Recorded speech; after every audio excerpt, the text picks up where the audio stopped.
Today we will learn about the British policy of subsidiary alliance. Children, what happened was after the British had taken over many kingdoms and defeated the Nawabs and annexed many areas, then there were a few kingdoms were there which the British had not taken. There, the British were never in favor of battles. That was the last option for them. What they wanted was, as far as possible, to avoid battles and take over a kingdom with their policies, and they wanted to keep everything legal. So mostly, they wanted to come up with such solutions through negotiations. They never wanted battles. They wanted to avoid battles as far as possible. So they came up with different policies to take over the kingdoms. Initially they fought few battles. When the king would not agree, they had to fight a battle. No doubt, like the Battle of Plassey and Battle of Buxar were fought, and there were many other battles also. But the other kingdoms, there were many kingdoms that were taken over by just the British policies. For understanding this policy, you need to understand what is the term residence. The British appointed residents, and they were British people only. They appointed their own residents and placed them in different Indian states. Now, the job of these residents was to work for the benefit of the East India Company. They were appointed as commercial agents, people who wanted to go and study the market for the trade purpose. So the reason behind sending a resident in a particular kingdom was said to be just as the person could enter as a commercial agent, but actually the reason behind that person who would enter the kingdom as a resident was to work for the benefit of the British. And through these residents, the British started interfering in the internal affairs of the kingdoms and also interfering in matters, deciding matters like who would succeed the throne or who should be given the next administrative position. These residents were actually spies of the British. With the help of the residents, the British would easily identify which kingdom they have to introduce their policies, and they would come up with new policies to annex more and more kingdoms. So one such policy was the policy of subsidiary alliance. According to this policy, if it was introduced in a kingdom, the king of that place would not be allowed to keep his independent armed forces. That means the king was not supposed to keep an army of his own. They were supposed to take help from the British in case they wanted army for defense or any other reason. They would be asking the British to provide them soldiers and troops, but their own army they were not supposed to keep. Now, in return of this help that the British would provide them, they had to pay them an amount. This amount was paid for the maintenance of the army. Now see here, the king is not supposed to keep his army, but the British will provide army whenever required, and the king has to pay for that army also. Now if this payment was not made, then if part payment was not made, part of the kingdom would be annexed by the British. Or if full payment for the maintenance of the troops was not paid, then the whole kingdom would be taken up by the British.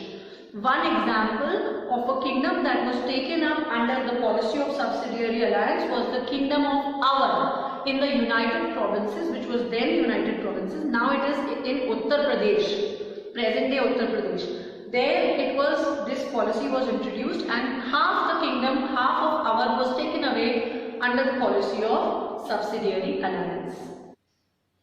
Such policies were for the smaller or the weaker kingdoms that would be easily taken over by a policy or a negotiation. But there were some kings that were really strong-headed, and they did not want the British to enter into their areas.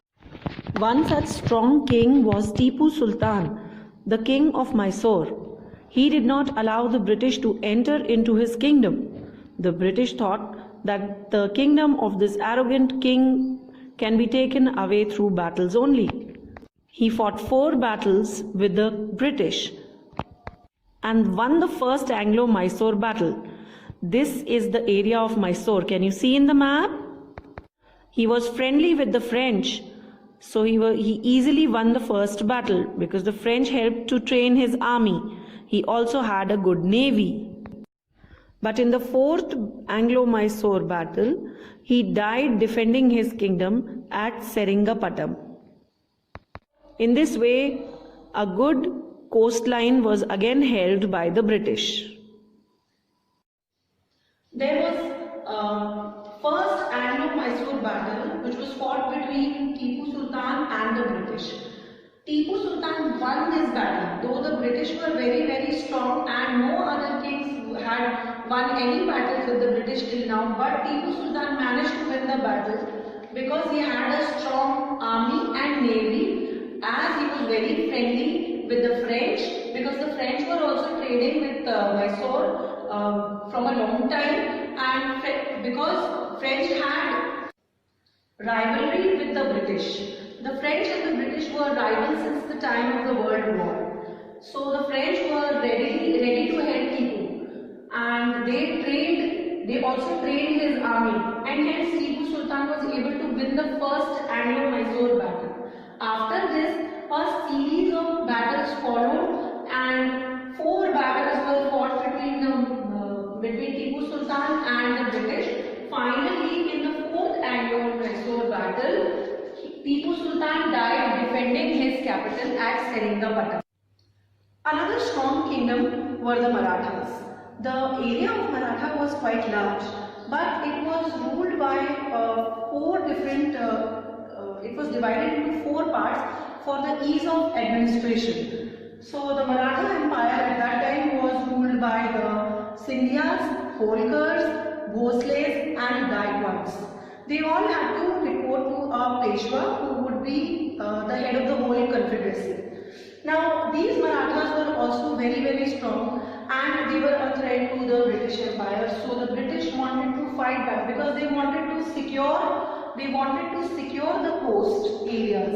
They had already taken up most of the coastline. They wanted this area was very great importance for the purpose of trade, because it had a large part of the coastline. So Maratha was important for the British, and they decided they are going to take it through battles. Since there was no policy and no negotiation working with them, so battle was the option here also.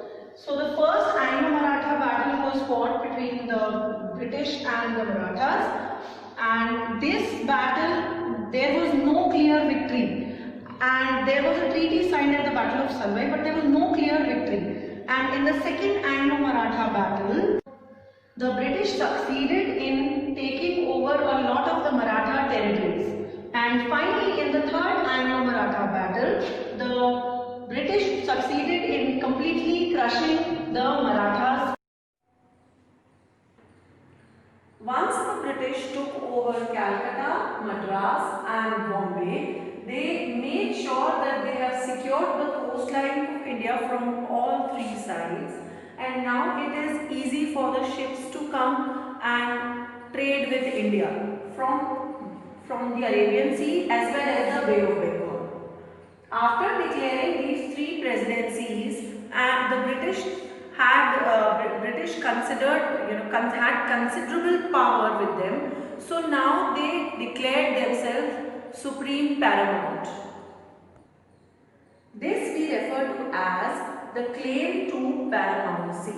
Now, what does the word paramountcy mean? Paramountcy means to be on the top, to have supreme power. So the supreme power from now onwards, after declaring their claim to paramountcy, the supreme power now onwards lied with the crown, the British crown. That means the Queen was now the supreme paramount, and all other kingdoms of India, the smaller kingdoms that were still not annexed, had to obey and the orders that were given by the British, and further now onwards they had to agree with their policies.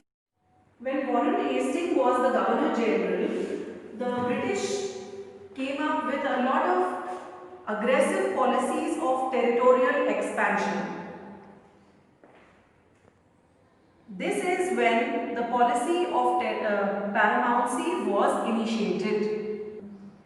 The British started annexing and threatening Indian kingdoms, smaller kingdoms, but not all kingdoms resisted. Some challenged the British.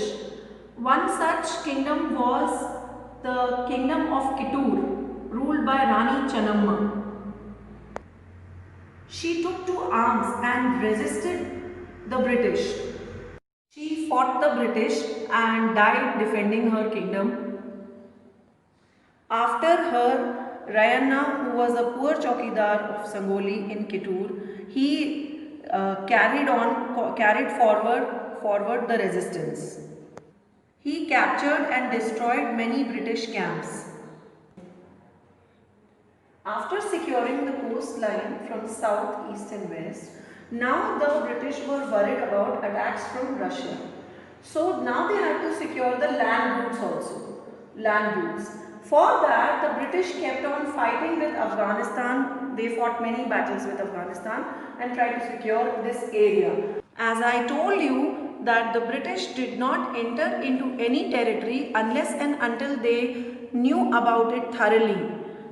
So in the north there was a strong king, Maharaja Ranjit Singh of Punjab, and the British wanted to annex that area. But since they had very little knowledge about that area, they decided that they will wait and then fight a battle later.